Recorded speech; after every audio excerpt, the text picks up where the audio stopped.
চলতি মাসেই টাইগার যুবারা নামবেন এশিয়া কাপ শিরোপা ধরে রাখার মিশনে। আসরের বর্তমান চ্যাম্পিয়ন বাংলাদেশ ঘোষণা করল তাদের শক্তিশালী স্কোয়াড। অনূর্ধ্ব ১৯ দলের এই টুর্নামেন্টে টাইগারদের নেতৃত্ব দেবেন আজিজুল হাকিম তামিম। সহ অধিনায়কের দায়িত্বে থাকবেন ব্যাটিংয়ের ঝলক দেখিয়ে আলোচনায় আসা জাওয়াদ আবরার।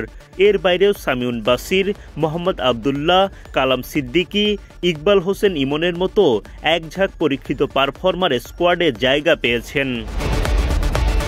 আগামী ১২ ডিসেম্বর থেকে সংযুক্ত আরব আমিরাতে শুরু হচ্ছে অনূর্ধ্ব ১৯ এশিয়া কাপের পরবর্তী আসর। ইতোমধ্যেই টুর্নামেন্টের আয়োজক এসিসি চূড়ান্ত সূচি ঘোষণা করেছে। ২ গ্রুপে ভাগ হয়ে ৮টি দল এই টুর্নামেন্টে অংশ নেবে। গ্রুপ এতে আছে ভারত, পাকিস্তান, সংযুক্ত আরব আমিরাত ও মালয়েশিয়া। গ্রুপ বিতে বাংলাদেশের সঙ্গী শ্রীলঙ্কা, আফগানিস্তান ও নেপাল অনূর্ধ্ব ১৯ দল। ১২ ডিসেম্বর ভারত আমিরাত ম্যাচ দিয়ে শুরু হবে এবারের আসর। দ্বিতীয় দিনের খেলায় প্রথমবারের মতো মাঠে নামবে বাংলাদেশ।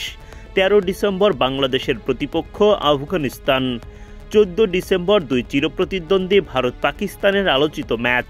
এদিকে ১৫ ডিসেম্বর বাংলাদেশ তাদের দ্বিতীয় ম্যাচ খেলতে মাঠে নামবে।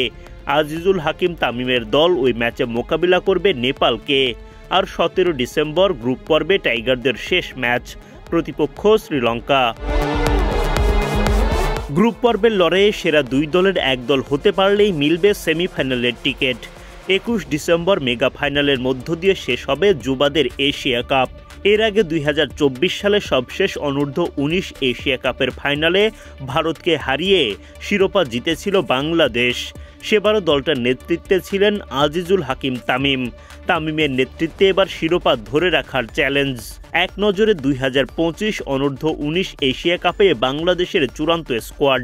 অধিনায়ক আজিজুল হাকিম তামিম, সহ অধিনায়ক Javad Abrar, Samiun Basir Ratul, Sheikh Parvez Jibon, Rizan Hossain, Swadhin Islam, Mohammad Abdullah, Farid Hasan Faisal, Kalam Siddiqui Allen, Iqbal Hossain Emon, Rifat Baig, Shahriar Al Amin, Ahmed Shahriar, Saad Islam Rajin, Mohammad Sabuj. Stand by তালিকায় আছেন রাফিউজ্জামান রাফি, সঞ্জিদ মজুমদার, ফারজান আহমেদ আলিফ, ফারহান শাহরিয়ার, আব্দুর রহিম ও Debashis Sarkar Deba. Adnan Ahmed, BD cric time.